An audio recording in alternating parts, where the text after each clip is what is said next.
সংসদ যেহেতু অধিবেশনে ছিল না, তখন রাষ্ট্রপতি অর্ডিন্যান্স করে এটা ব্যালটের সিক্রেট ভোটেও করতে পারতেন। তা হইলেও বাজাদের কোনো অসুবিধা হইতো না, মির্জা ফখরুলই হইতেন। কারণ দোস্ত তো দুইজন পুরনো লোক। অলি যিনি আসছেন, এই যে এখন জামাতে নিজেকে বলি দিলেন বা ওই জোটে বলি হইলেন, সে অলি তো এনাদেরই লোক। একই তো, প্রেসিডেন্ট জিয়ার ঘনিষ্ঠ মানুষ ছিলেন। প্রেসিডেন্ট জিয়াই তাকে যে সোমবারে যে মন্ত্রীদের একটা ক্লাসের মতো উনি মিটিং করতেন, দুটা মিটিং হতো, একটা হলো ক্যাবিনেট মিটিং শুক্রবারে, আর একটা সোমবারে।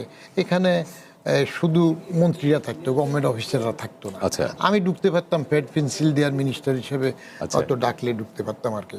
তো সেই সময় তো এমপি হওয়ার আগে অলি সাহেব আসছে, এবং অলি সাহেবের তো একটা কথাও ছিল, অমিকেও ছিল, যে রান্নাঘর থেকে কারে তিনি রাজনীতি শিখে নিয়ে আসছেন, এই জাতীয় বক্তব্য।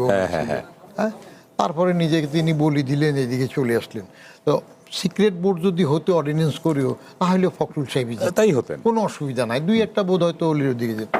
আরেকটা আবার সিক্রেট ভোট হলে হয়তো অলি আহমেদকে জামাত এনসিপির যারা ভোট দিয়েছেন কেউ কেউ ফখরুল সাহেবকে ভোট দিতেন, ওইখান থেকে হয়তো অলি আহমেদ শেষ পর্যন্ত 88টা ভোট পেতেন না। এটা ভালো হইতো, সিক্রেট ভোট হইলে ব্যালটে ভালো হইতো। কিন্তু এখন পরের অধিবেশনে এটা বদলাবে, সেটা পরের ব্যাপার, 5 বছর পরের ব্যাপার।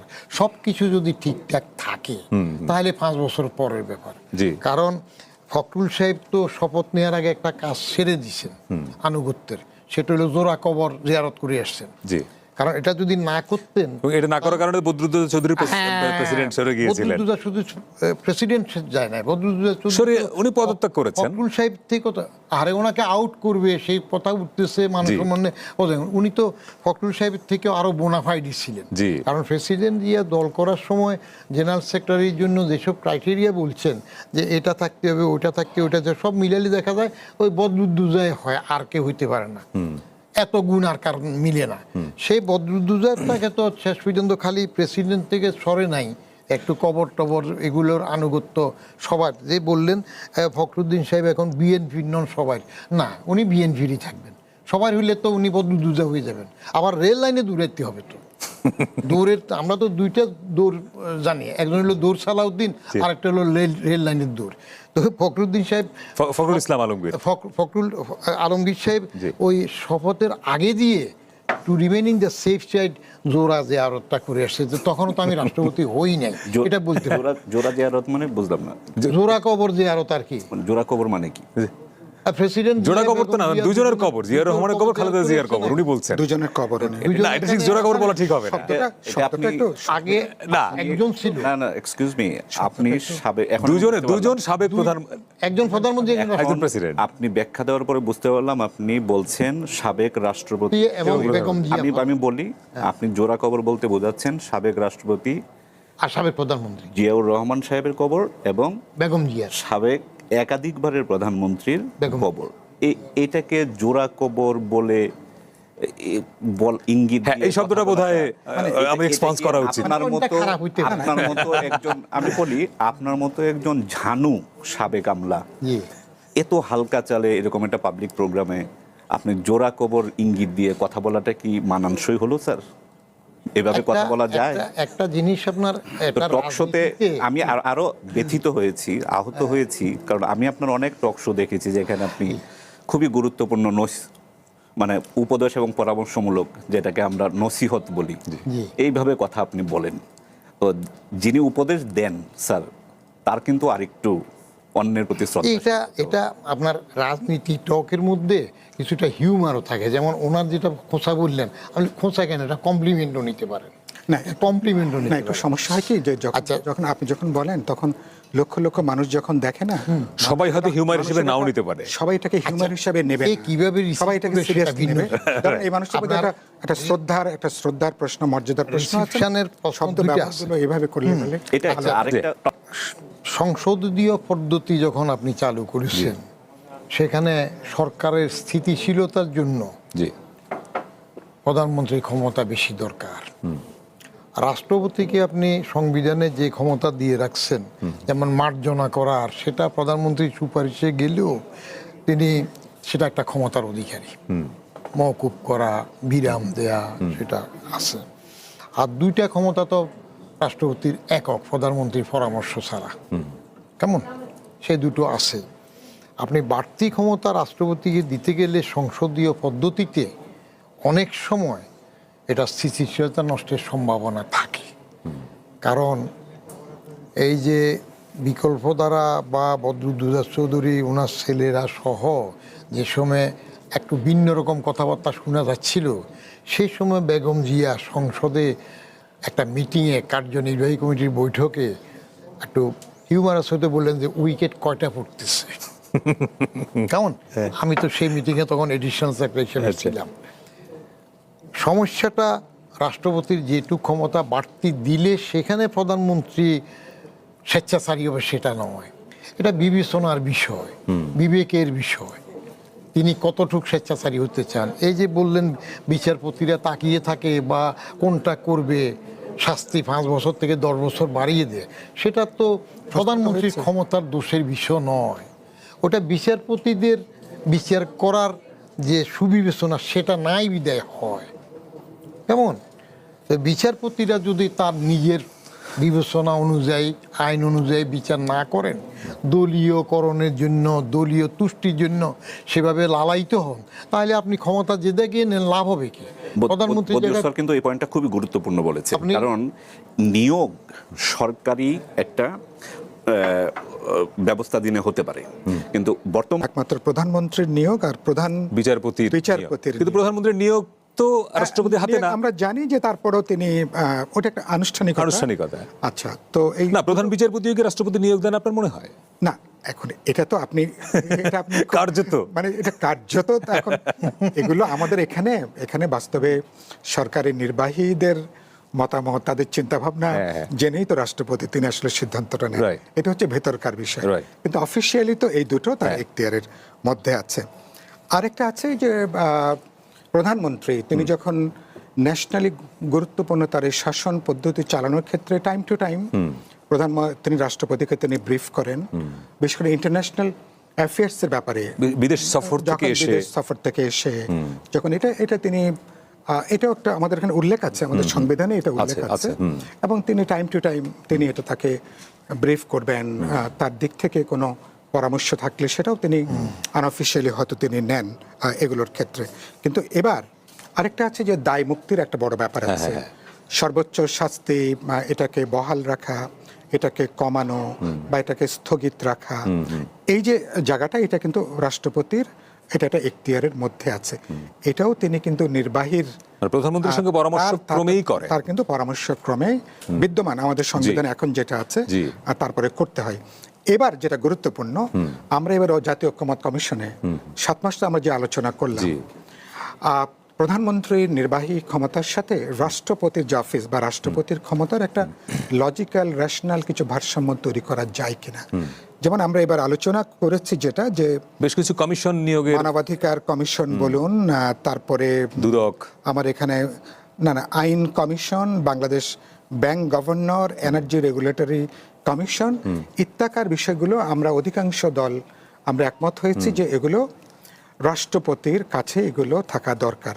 কিন্তু গুরুত্ব যেটা আপনি বললেন, দুদক থেকে শুরু করে নির্বাচন কমিশন তো ইতিমধ্যে একটা সংবিধান, ধরুন রাষ্ট্রপতির হাতে ক্ষমতা গেল, তো তখন একটা দ্বৈত শাসন হবে না? না, দ্বৈত শাসন না, কিন্তু বলছেন যে প্রধানমন্ত্রীর রাষ্ট্র চালাচ্ছেন প্রধানমন্ত্রী নির্বাহী বিভাগ নিয়ে, এখন রাষ্ট্রপতির হাতে আপনি 10-12টা কমিশনের নিয়োগের দায়িত্ব দিয়ে দিলেন। কমিশন মানে অলরেডি একটা প্রসেসটা করে একটা এর আগে একটা বাছাই কমিটি হবে, বাছাই কমিটি কিছুর নাম আলাপ আলোচনা করবে, রাষ্ট্রপতিকে পাঠানো হবে চূড়ান্ত পর্যায়ে। রাষ্ট্রপতি কয়েকটা নাম থেকে তিনি হয়তো একটাকে তিনি হয়তো নির্ধারণ করবেন আপনি এটা, এবং রাষ্ট্রপতি যেটা হয় স্বাভাবিকভাবেই সরকার প্রধান বা সরকারের নির্বাহী বিভাগের সাথে তিনি অফিসিয়ালি আনঅফিসিয়ালি বোঝাপড়া করে আলাপ আলোচনা করে নর্মালি করেন। কিন্তু এবার আমরা বিশেষভাবে অধিকাংশ দল এই কটা বিষয় রাষ্ট্রপতির এখতিয়ারে আমরা এবার রাখতে চেয়েছি।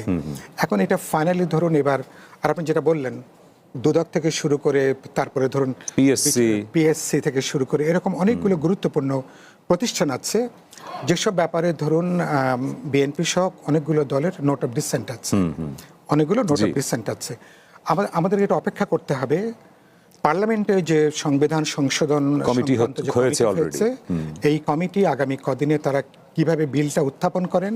জুলাই সনদ আমরা যেটা স্বাক্ষর করেছি, না বিএনপি বলেছে সনদে যেখানে তার নোট অফ ডিসেন্ট নেই সেগুলো তারা রাইট, তারা যেগুলো তারা নোট অফ ডিসেন্ট আছে তারা যদি পুনর্বিবেচনা না করেন তাহলে এগুলো নিয়ে বিএনপিকে কেউ কোনো চাপাচাপি করবে না। এটা আগেই ঐক্যমত কমিশনে একটা আলাপ আলোচনা আমাদের হয়ে আছে। কোনো প্রশ্নে বিএনপি যদি পুনরায় যদি পর্যালোচনা জানা ঠিক আছে আমরা আগে ভাবিনি, এখন আমরা জিনিসটা এভাবে করতে চাই, সে অপশন বিএনপির জন্য আছে। এটার জন্য সেপ্টেম্বরে পার্লামেন্টের যে সেশনটা হবে, এই সেশনে পার্লামেন্ট সেশন তো 27 তারিখ শুরু হচ্ছে, রাইট, কিন্তু এই সেশনে অষ্টাদশ সংশোধনী আকারে বিএনপি ফাইনালি জুলাই সনদ অনুসারে কিভাবে তারা গোটা বিলটা উত্থাপন করেন সেটা আমাদের কিন্তু দেখবার একটা প্রশ্ন আছে। কিন্তু এটা আমি মোটামুটি কিছুটা ধারণা করতে পারি, রাষ্ট্রকমিটির এখনকার ক্ষমতার চেয়ে কিছুটা বাড়বে এবং বিএনপি অনেকগুলো প্রশ্নে নীতিগতভাবে তারাও একমত আছে। আরিফ খান, আমাদের সংবিধান 48 অনুচ্ছেদে এখন রাষ্ট্রপতির যে ক্ষমতা, একটা ক্ষমতা নিয়ে বলা হয় যে এই ক্ষমতাটা কখনোই আমাদের রাষ্ট্রপতিগণ প্র্যাকটিস করেন নাই। আর্টিকেল 48 এর সম্ভবত 5 যদি ভুল না করে থাকি, যে উনি যে কোনো বিষয়ে চাইলে প্রধানমন্ত্রী বা মন্ত্রী পরিষদে পাঠাতে পারবেন।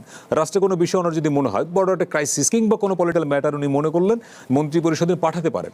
আমরা বিগত দিনে কোনো প্রেসিডেন্টকে দেখি নাই যে উইলিংলি এরকম কিছু পাঠান।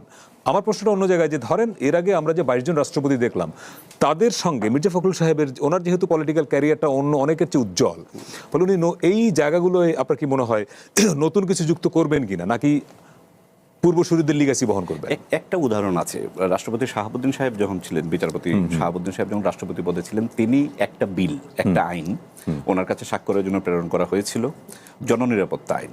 আচ্ছা, ওনার কাছে স্বাক্ষরের জন্য প্রেরণ করা হয়েছিল, তার কিছু নিজস্ব অবজারভেশন সহ তিনি স্বাক্ষর না দিয়ে সংসদে ফেরত পাঠিয়েছিলেন। ফলে সেটা বিলের প্রশ্ন, আমি বলছি যে অন্য যে কোনো বিলের বাইরেও প্রেসিডেন্ট চাইলে তো যে কোনো বিষয়ে মন্ত্রিপরিষদকে পাঠাতে পারেন, বিবেচনার জন্য পাঠাতে পারেন, আলোচনার জন্য পাঠাতে পারেন। এই অপশনটা সংবিধানে আছে এবং এখন পর্যন্ত ব্যবহার হয়নি, কিন্তু ভবিষ্যতে ব্যবহারের পথ খোলা আছে, এটা সবচেয়ে গুরুত্বপূর্ণ।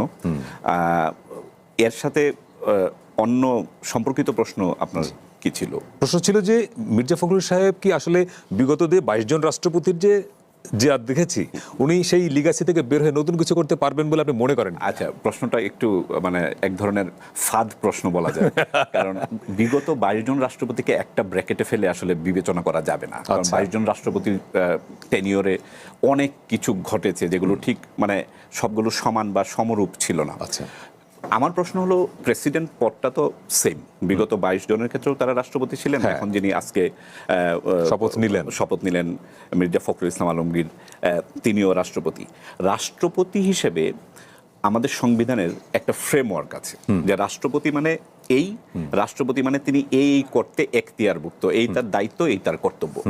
আমার মনে হয় এই হিসেবে মির্জা ফখরুল ইসলাম আলমগীর ঠিক তাই করবেন যা সংবিধান তাকে এলাউ করে, যে দায়িত্ব দিয়েছে। এর ব্যতিক্রমী বিপরীত কিছু করবেন না, সংবিধানের মধ্যে থেকে নিশ্চয়ই করবেন।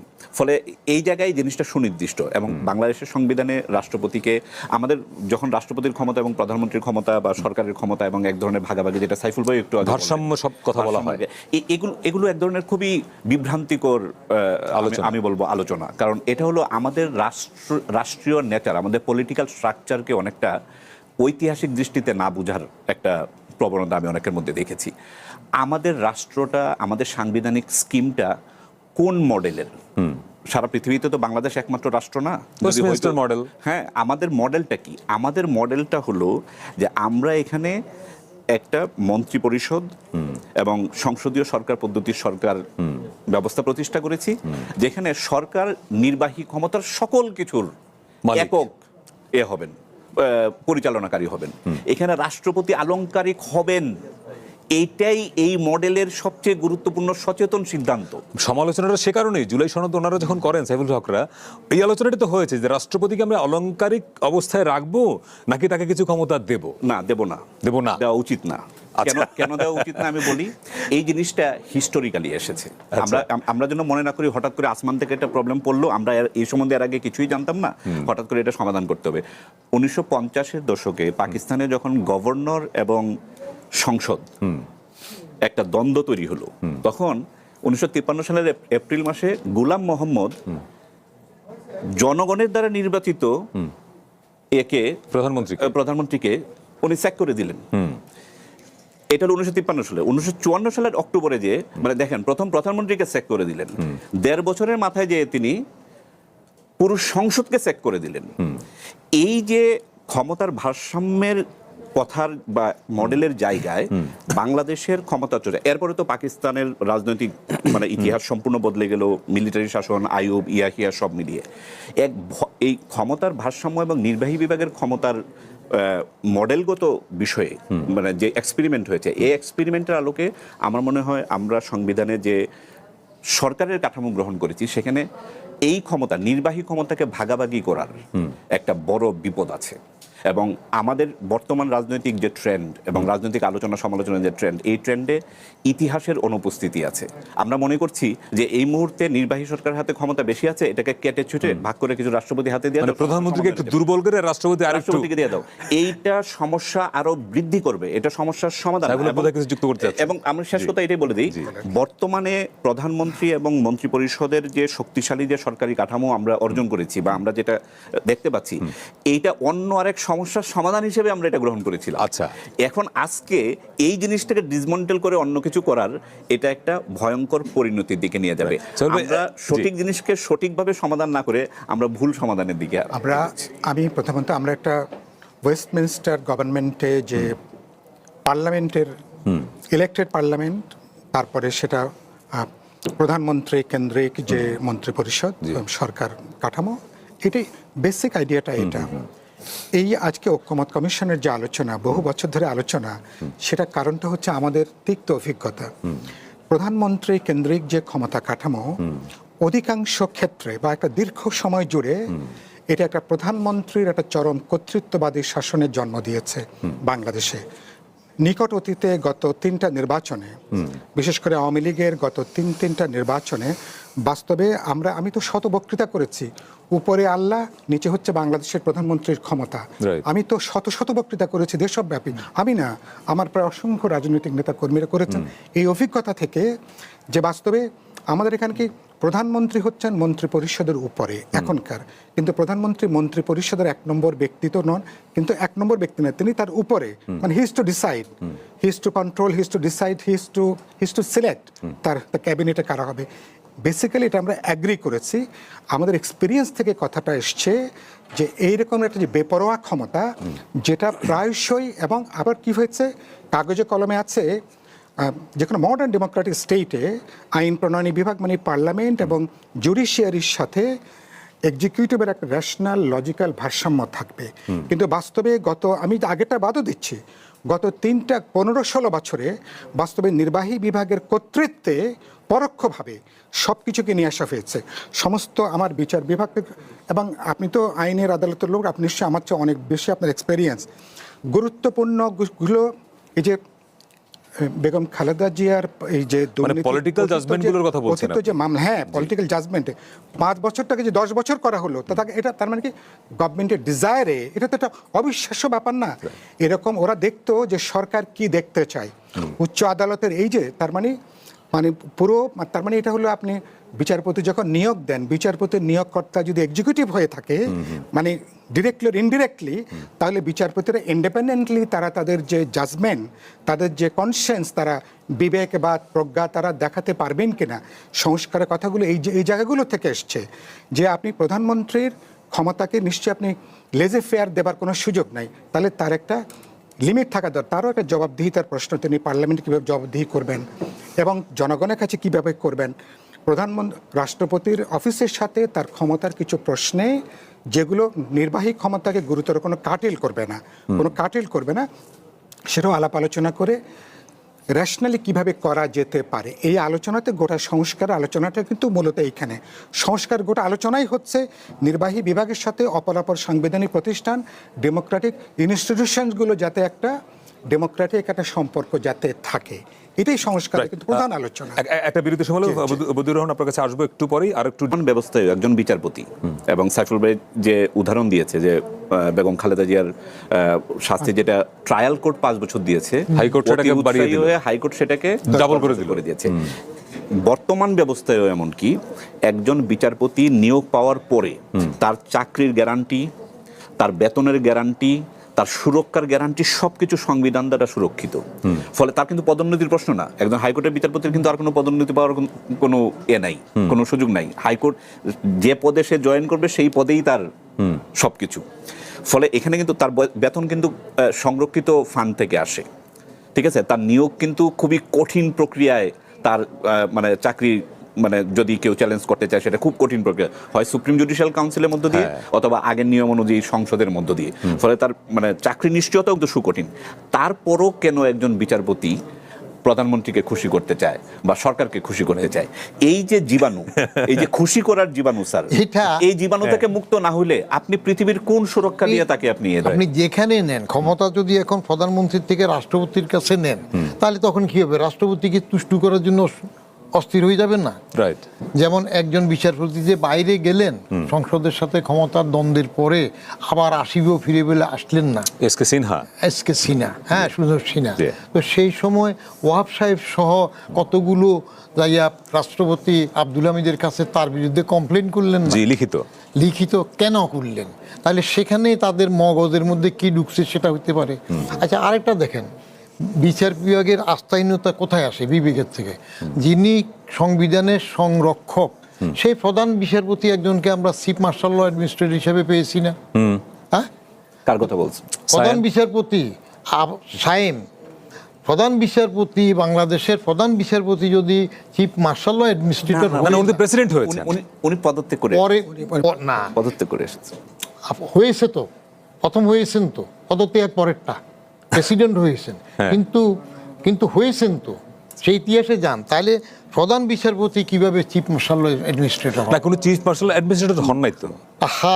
চিফ মার্শাল অ্যাডমিনিস্ট্রেটর তার পদ ছিল, এটা পদত্যাগ করে এসেছেন। আচ্ছা, আপনি পয়েন্টটা পরিষ্কার। তাহলে সেখানে যাওয়ার কথা না তো। আপনি বিচার বিভাগের ইতিহাসের সাথে বলে রাখি, খালেদ মোশাররফ যে পাল্টা কু করলেন, পাল্টা কুয়ের সবচেয়ে গুরুত্বপূর্ণ এবং স্থায়ী পরিবর্তনটাই এটা যে রানিং প্রধান বিচারপতিকে তারা অনুরোধ করেছে যে স্যার আপনি দায়িত্ব নেন। এই দায়িত্ব নয়নের নেগোসিয়েশনে তিনি রাজি হয়েছেন জাস্টিস সায়েম, এবং তিনি পদত্যাগ করেছেন প্রথমে, তারপরে তিনি এসে দায়িত্ব নিয়েছেন। এবং সেটাও কিন্তু একটু বিচার বিভাগকে এই ক্ষেত্রে একটু রহম করি, বেশি দোষ না দিই, কারণ প্রধান, আপনি এখন বিচার বিভাগে ভালো পদে আছেন, আপনাকে তো রহম করতে হবে, কারণ ওই উদ্যোগটা বিচার বিভাগ থেকে আসে না। বদিউর রহমান মার্শাল ল কর্তৃপক্ষই তাকে নিয়ে, যারা বদিউর রহমানের পয়েন্টটা আমি যদি বুঝে থাকি যে ব্যক্তির ইন্টেনশনটা হচ্ছে ব্যাপার, এখানে আপনি ওই পদ থেকে পদত্যাগ করে সিএমএলএ তে যাবেন কেন? কারণ এটা তো একটা বিরাট পদ, সংবিধানের সংরক্ষক। এই যে এবার কি করলো সুপ্রিম সাহেব, রেফারেন্স তো প্রধান বিচারপতির কাছে পাঠাতে হয়, সুপ্রিম কোর্টে পাঠাইছে, তাহলে সেখানকার ক্ষমতাটা কত সংরক্ষিত, কত সুরক্ষিত। তো সেই জায়গায় আমাদের যিনি যান তার উপর নির্ভর করে কি হবেন। এটা প্রধানমন্ত্রীকে তুষ্ট করার জন্য যাবে না রাষ্ট্রপতিকে তুষ্ট করার জন্য যাবে, সেটা হইল আপনার দেখি, যদি যেখানে স্বর্গে যায় তাও যদি ধান ভানবে আর কি, রাইট, সেটা হইলো ভিন্ন জিনিস। জনাব সাইফুল হক, আমরা একদম প্রায় শেষ পর্যায়ে, তো যে আলোচনাটা আমরা কনক্লুশনে আসতে চাই। ধরেন রাষ্ট্রের এখন যে আমাদের যে চরিত্র, এইটাকে আপনি একইভাবে রেখে প্রেসিডেন্টের ক্ষমতা যদি বাড়ানো, তাতেও এই প্রধানমন্ত্রী কর্তৃত্ব পরায়ণ হয়ে ওঠা, কিংবা আবার রাষ্ট্রপতির হাতে ক্ষমতা দিলে তখন রাষ্ট্রপতি কর্তৃত্ব পরায়ণ হয়ে উঠবে কিনা, মানে এটা পলিটিক্যাল কালচারের সমস্যা কিনা আসলে। এই প্রসঙ্গে সাইফুল ভাইয়ের পর আমার একটু সময় দিয়েন, কারণ আমি আগের কথাটা শেষ করি। আচ্ছা, ঠিক আছে। না, আমি এখানে ব্যক্তির সদিচ্ছার চেয়ে আমি মনে করি প্রতিষ্ঠানগুলো যদি আমরা গড়ে তুলতে পারি, প্রতিষ্ঠান গড়ে তোলার সাথে প্রতিষ্ঠানের নির্বাহীরা তারা কিভাবে দায়িত্ব পাচ্ছেন, তারা কিভাবে ইলেক্ট হচ্ছেন, তারা কিভাবে নিয়োগ প্রাপ্ত হচ্ছেন, সেটা অনেক বেশি গুরুত্বপূর্ণ। যেমন আমরা এবার নির্বাচন কমিশন, বিচার বিভাগ থেকে শুরু করে, মানে দুদক থেকে শুরু করে গুরুত্বপূর্ণ সকল প্রতিষ্ঠানগুলো, আমরা অনেকগুলো রাজনৈতিক দল, আমরা বলেছি সরকারি দল এবং বিরোধী দল, সংসদের দ্বিতীয় বৃহত্তম বিরোধী দল, এবং গুরুত্বপূর্ণ সেখানে রাষ্ট্রপতির প্রতিনিধি, উচ্চ আদালতের প্রতিনিধি, এক একটার এক এক রকম। তার মানে অনেকগুলো সংস্থার একটা গুরুত্বপূর্ণ প্রতিনিধিরা ডেমোক্রেটিক্যালি আলাপ আলোচনা করে, বোঝাপড়া করে বাছাই কমিটি হবে, নিয়োগ প্রক্রিয়াটা করা। আমি কথা বোঝাতে পারছি? জি জি জি। যাতে কেবলমাত্র দলান্ধ বা দলীয় আনুগত্যের লোকেরা যাতে এইসব গুরুত্বপূর্ণ পদে নিয়োগটা যেন প্রধানমন্ত্রীর একক কর্তৃত্বে না থাকে, আসতে না পারে। আচ্ছা, নির্বাহী বিভাগ যদি একক কর্তৃত্বে থাকে তাহলে এই ইনস্টিটিউশনগুলো যেটা আপনি বললেন, যখন তারা বোঝে যে আমার নিয়োগের সাথে প্রধানমন্ত্রী বা সরকারি দলের তাদের ইচ্ছা অনিচ্ছা তার সাথে আমার র্যাপোর্টটা কীরকম এটা ডিপেন্ড করে, তখন তিনি ইন্ডিপেন্ডেন্টলি জাজমেন্টটা তার পক্ষে প্রফেশনাল রোলটা অনেক সময় প্লে করা সম্ভব হয় না। মার্কিন যুক্তরাষ্ট্র এত বছর বা ভারত এত বছর কিভাবে এভাবে টিকে আছে ইনস্টিটিউশনসগুলোর জন্য। সেখানে আপনি বিভিন্ন প্রতিষ্ঠানগুলো এগুলো তাদের কম্পারেটিভ, তাদের যে নিউট্রালিটি এবং তাদের যে ইফেক্টিভনেস সেটা অনেক অনেক বেশি গুরুত্বপূর্ণ। মার্কিন যুক্তরাষ্ট্র একটা রাষ্ট্রদূত বাংলাদেশে কে আসবে এখানে মার্কিন অ্যাম্বাসেডর হিসেবে, তাকে 2-3 দফা তাকে জবাবদিহি করে তাকে সিনেটে শুনানি করে করে তারপরে তাকে এখানে আসতে হয়। আমি কথাকে বোঝাতে পারছি? তার মানে গুরুত্বপূর্ণ পদে নিয়োগের প্রক্রিয়াটা হচ্ছে গুরুত্বপূর্ণ। নিয়োগের প্রক্রিয়াটা ডেমোক্রেটিক করা দরকার। নিয়োগের প্রক্রিয়াটা যদি একক কোনো জায়গার মধ্যে থাকে তাহলে এটা আপনি তাহলে কিন্তু কখনোই যে জায়গা আপনি চান তার একটা ইন্ডিপেন্ডেন্ট, মানে বদিউর রহমানের শব্দটাই আবার নেই যে অর্থাৎ দলীয়করণটা তার মানে আপনি কেবল বন্ধ করতে হবে। হ্যাঁ, ব্যক্তির সদিচ্ছা নিশ্চয়ই গুরুত্বপূর্ণ, কিন্তু ব্যক্তির সদিচ্ছার উপরে কেবল আপনি কিন্তু পুরো জিনিসটা ছেড়ে দিয়ে কিন্তু মডার্ন কোন স্টেট কিন্তু চলবে না। আপনাকে প্রতিষ্ঠানটাকে আপনাকে বিল্ড আপ করতে হবে, তার অ্যাকাউন্টেবিলিটি সেটা কিভাবে চলছে, তার জবাবদিহিতার জায়গাটা কি, সেই জায়গাটা করতে না পারলে আমরা কিন্তু এগোতে পারবো না। আমরা সবটাই মিলে আমরা একটা 21শ শতাব্দীর উপযোগী, মানে আপনারা অন্তর্বর্তী সরকার 1.5 বছর যে শব্দটা সবচেয়ে বেশি উচ্চারণ করেছেন সংস্কার, মানে সংস্কারটা চাচ্ছেন। মানে আমি বলছি সংস্কারটা আগে দরকার। আমি প্রায় বলেছি রাজনীতিকদের মাথায় আগে সংস্কার দরকার। অন্য যত সংস্কার আছে না কেন, পলিটিশিয়ানদের মাথায় যদি সংস্কার না থাকে, তাদের মাথায় যদি সবকিছু কেন্দ্রীভূত করার এই দুর্বুদ্ধি যদি কাজ না করে, ক্ষমতার আমরা যে বিকেন্দ্রীকরণের প্রশ্ন বলি, এটা ছাড়া হবে না কোনো মডার্ন স্টেট সামনের দিকে এগোতে পারে। একদম শেষ পর্যায়ে আরিফ খান, আপনার জন্য 1.5 মিনিট বরাদ্দ দুইটার জন্য। এক হলো যে আপনি আগে যেটা শেষ করতে পারেননি, দ্বিতীয়ত হলো সাইফুল হক বারবার যে জায়গাটা ফোকাস করছেন, আমি যেখানে কনভিন্স পার্সোনালি এখন মনে হচ্ছে যে ধরেন নিয়োগের ক্ষেত্রে এখন পর্যন্ত প্রধানমন্ত্রীর ক্ষমতাটা আসলে একক, বলে সেই জায়গাটা একটা ভারসাম্য দরকার কিনা এটা। যে আগে আমি এটা আগে বলি, দুই ভাগে বলবো। একটা হলো যে নির্বাহী ক্ষমতার বিষয়ে যে একটা বিতর্ক চালু আছে, এই বিতর্কটা বা এটাকে যদি অসুখ বলে আমরা অভিহিত করি, এটার সবসময় একটা ভুল মলম সাজেস্ট করা হয়। আচ্ছা, ভুল জায়গায় ভুল ঔষধ এবং ভুল মলম ব্যবহার করা হচ্ছে। নির্বাহী সরকারের ক্ষমতায় হাত দেওয়া যাবে না, এটা সরকার পরিচালনার ক্ষেত্রে এক তাহলে নিয়োগের প্রক্রিয়াটা পরিবর্তন করতে হবে। না, নিয়োগও ঠিক আছে, কারণ নির্বাহী কর্তৃত্বেই নিয়োগ হতে হয়। এইটাকে কাটছাট করে রাষ্ট্রপতির সাথে ভাগাভাগি করা, আমাদের যে এক্সিস্টিং যে পলিটিক্যাল মডেল, এই মডেলের সাথে এটাকে আপনি খাপ খাওয়াতে পারবেন না। তবে হ্যাঁ, এটা সমাধান তো লাগবে। আমাদের প্রবলেম আছে, আমাদের এফিসিয়েন্সির অভাব আছে, আমাদের দক্ষতার অভাব আছে, দলীয়করণের আমাদের সমস্যা আছে, অস্বচ্ছতার সমস্যা আছে। আপনি আমি কেন বলি যে বাংলাদেশের রাজনৈতিক নির্বাহী ক্ষমতার সমাধান, ভাগাভাগি সমাধান হিসাবে কেন বারবার রাষ্ট্রপতির কথা? 30 সেকেন্ড। এর কারণ হলো এটা একটা রোমান্টিক বিভ্রান্তি।